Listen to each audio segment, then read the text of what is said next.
Grouping a 120-volt switch and a 277-volt switch in the same enclosure violates Section 404.8 of the National Electrical Code. Section 404.8 specifically states that conductors of different systems shall not occupy the same equipment, enclosure, or raceway. The key here is the phrase different systems, which in this context refers to systems operating at different voltage levels, namely 120 volts and 277 volts. The primary reason for this requirement is safety. Mixing conductors of different voltage systems in the same enclosure creates an increased risk of contact between the conductors. This contact could lead to a short circuit, a ground fault, or even an electrical fire. The higher voltage system, in this case 277 volts, could energize the lower voltage system, 120 volts, potentially causing damage to equipment and posing a significant shock hazard to anyone who comes into contact with it. The code aims to prevent these hazardous situations by mandating physical separation of different voltage systems. Beyond Section 404.8, other sections of the National Electrical Code may also be relevant in this situation. Firstly, Section 110.3b of the National Electrical Code requires that all electrical equipment be installed and used in accordance with the instructions included in the listing or labeling. It also stipulates that the equipment must be installed and used in a manner that minimizes the risk of fire and electric shock. Grouping switches of different voltage systems together could be interpreted as a violation of Section 110.3b if it increases the risk of electrical hazards. Secondly, Section 404.2 of the National Electrical Code pertains to switch ratings and suitability. It requires that switches be suitable for the specific voltage, current, and application for which they are used. While the section doesn't directly prohibit grouping switches of different voltages, it reinforces the need to ensure that all components are properly rated and installed to maintain safety and prevent equipment failure. To comply with the National Electrical Code and ensure electrical safety, the 120 volts and 277 volt switches must be installed in separate enclosures. The conductors for each system should be kept separate and not run in the same raceway or enclosure. This physical separation minimizes the risk of accidental contact between the different voltage systems and helps to prevent electrical hazards. It is always recommended to consult with a qualified electrician or electrical inspector to ensure compliance with all applicable codes and standards. They can provide guidance on proper installation techniques and help to identify any potential hazards. Ignoring these code requirements can lead to serious consequences, including electrical shock, fire, and property damage. Proper adherence to the National Electrical Code is essential for maintaining a safe and reliable electrical system. When working with electrical systems, safety should always be the top priority. Understanding and following the National Electrical Code is crucial for ensuring the safety of people and property. In summary, grouping 120 volts and 277 volt switches in the same enclosure is a violation of Section 404.8 of the National Electrical Code, and it may also violate other sections of the code. The switches must be installed in separate enclosures to prevent electrical hazards and ensure compliance with the code. Always consult with a qualified electrician or electrical inspector for guidance on proper installation techniques. The National Electrical Code, or NEC, is a comprehensive set of standards and guidelines for electrical installations in the United States.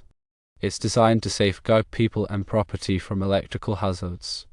Understanding and adhering to the NEC is crucial for anyone involved in electrical work, from homeowners doing minor repairs to licensed electricians working on large-scale projects. The NEC is updated every 3 years to reflect changes in technology and best practices. It covers a wide range of topics, including wiring methods, overcurrent protection, grounding, equipment installation, and special occupancies. It's organized into chapters and articles, each addressing a specific aspect of electrical installations. While the NEC is not a law itself, it's often adopted by state and local jurisdictions as the basis for their electrical codes. This means that compliance with the NEC is legally required in many areas. The NEC is a complex document, and it can be challenging to navigate. However, it's essential to understand the relevant sections of the code to ensure safe and compliant electrical installations. There are many resources available to help people understand the NEC, including training courses, online forums, and publications from organizations like the National Fire Protection Association or NFPA, which publishes the NEC. It's always recommended to consult with a qualified electrician or electrical inspector if you have any questions or concerns about the NEC. They can provide expert guidance and help you ensure that your electrical installations are safe and compliant. Failure to comply with the NEC can have serious consequences, including fines, legal liability, and, most importantly, electrical hazards that can cause injury or death. Therefore, it's crucial to take the NEC seriously and to follow its requirements carefully. The NEC is not just a set of rules, it's a roadmap for creating safe and reliable electrical systems. By understanding and following the NEC, you can help to protect yourself, your family, and your community from electrical hazards. When working with electricity, always remember to follow these safety tips. Firstly, always turn off the power at the breaker box before working on any electrical circuit. Secondly, use insulated tools to prevent electric shock. Thirdly, never work on electrical systems when you are wet or standing in water. Fourthly, wear appropriate personal protective equipment, such as safety glasses and gloves. Fifthly, double-check all connections to ensure they are tight and secure. Sixthly, if you are unsure about anything, consult with a qualified electrician. Electricity is a powerful force, and it can be dangerous if not handled properly. By following these safety tips and adhering to the NEC, you can minimize the risk of electrical hazards and create a safe electrical environment. Different voltage systems require different types of equipment. For example, a 120-volt circuit requires different wiring and overcurrent protection than a 277-volt circuit. Using the wrong type of equipment can lead to equipment failure, electrical hazards, and even fires. It's important to ensure that all equipment is properly rated for the voltage and current of the circuit it's connected to. The NEC provides detailed requirements for equipment ratings and installation. Always consult with a qualified electrician or electrical inspector if you have any questions about equipment suitability. Proper equipment selection and installation are essential for maintaining a safe and reliable electrical system. Grounding is another critical aspect of electrical safety. Grounding provides a low-resistance path for fault current to flow back to the source, which helps to trip the circuit breaker or fuse and to energize the circuit. This helps to prevent electrical shock and minimize the risk of fire. The NEC provides detailed requirements for grounding systems. It's important to ensure that all grounding connections are properly made and that the grounding system is properly maintained. A properly grounded electrical system is essential for protecting people and property from electrical hazards. Overcurrent protection devices, such as circuit breakers and fuses, are designed to protect electrical circuits from overloads and short circuits. These devices interrupt the flow of current when it exceeds a safe level, preventing damage to equipment and reducing the risk of fire. The NEC provides detailed requirements for overcurrent protection. It's important to ensure that all circuits are properly protected by overcurrent devices of the correct size and type. Regular inspection and testing of overcurrent devices are also important to ensure that they are functioning properly. Proper overcurrent protection is essential for maintaining a safe and reliable electrical system. Wiring methods refer to the types of cables and conduits used to run electrical wiring. The NEC specifies different wiring methods for different applications. It's important to use the correct wiring method for the specific application to ensure safety and compliance with the code. Some common wiring methods include non-metallic sheet cable, or Romex, flexible metal conduit, and rigid metal conduit. Each wiring method has its own advantages and disadvantages, and it's important to choose the appropriate wiring method for the specific situation. The NEC provides detailed requirements for wiring methods, including conductor size, insulation type, and installation methods. Always consult with a qualified electrician or electrical inspector if you have any questions about wiring methods. The National Electrical Code, Section 404, specifically addresses switches. This section provides requirements for the installation, wiring, and use of switches in electrical systems. It covers a wide range of topics, including switch ratings, grounding, and accessibility. Section 404.2, as previously mentioned, focuses on switch ratings and ensures that switches are suitable for the voltage, current, and application they will be used for. It also addresses the proper installation and use of switches in various environments. Section 404.8, which is the primary focus of the initial question, deals with the separation of different voltage systems. This section prohibits the mixing of conductors from different voltage systems in the same enclosure or raceway. Section 404 also includes requirements for switch location height and accessibility. These requirements are designed to ensure that switches are easy to find and operate, even in emergency situations. The National Electrical Code Section 110 covers the general requirements for electrical installations. This section provides fundamental guidelines for the safe and proper installation of electrical equipment and systems. Section 110.3b specifically addresses the installation and use of equipment. It requires that all equipment be installed and used in accordance with the instructions included in a listing or labeling.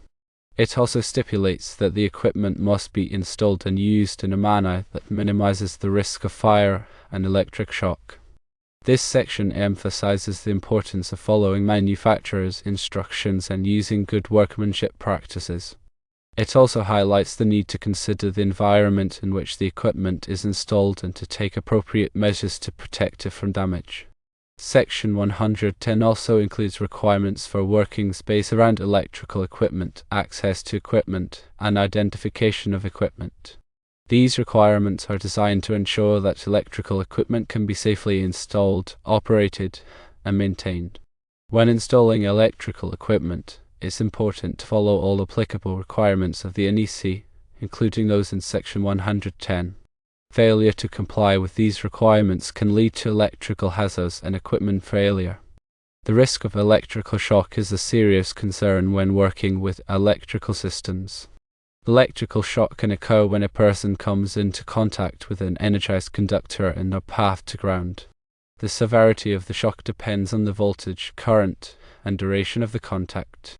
Even a small amount of current can be fatal under certain circumstances. To prevent electrical shock, it's important to follow all safety precautions and to use appropriate personal protective equipment.